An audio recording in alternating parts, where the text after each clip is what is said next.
মুক্তিযোদ্ধাদের পাশাপাশি বাংলাদেশের মুক্তিযুদ্ধে অংশ নিয়ে কয়েক হাজার ভারতীয় সেনা প্রাণ দিয়েছিল।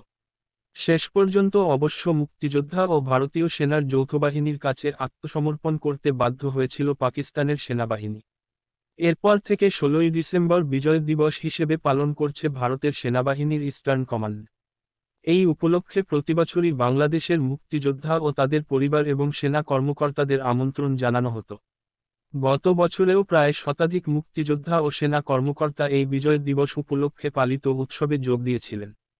কিন্তু এ বছর বাংলাদেশকে ছাড়াই বিজয় দিবস পালিত হচ্ছে। সূত্রের খবর, সেনা কর্তৃপক্ষের তরফে বাংলাদেশের উপহাইকমিশনে আমন্ত্রণের বার্তা দেওয়া হয়েছিল, কিন্তু কোনো উত্তর আসেনি। তাই এবছর বাংলাদেশের অংশগ্রহণ ছাড়া পালিত হচ্ছে বিজয় দিবস। গত শনিবারই এই উপলক্ষে উৎসবের সূচনা হয়েছে। এদিনের অনুষ্ঠানে উপস্থিত ছিলেন সেনাবাহিনীর ইস্টার্ন কমান্ডের প্রধান মেজর জেনারেল মোহিত শেঠ ও প্রবীণ সাংবাদিক মানস ঘোষ। বিজয় দিবসে ফোর্ট উইলিয়ামের গেটে স্মারক স্তম্ভে দুই দেশের সেনা কর্মকর্তা ও মুক্তিযোদ্ধারা পুষ্পার্ঘ্য দিতেন। এরপর ভারতীয় সেনার অবসরপ্রাপ্ত প্রবীণরা তাদের স্মৃতিচারণ করতেন। বাংলাদেশের মুক্তিযোদ্ধারাও ভারতের প্রবীণ সেনাদের সঙ্গে মিলিত হয়ে ভাব বিনিময় করতেন।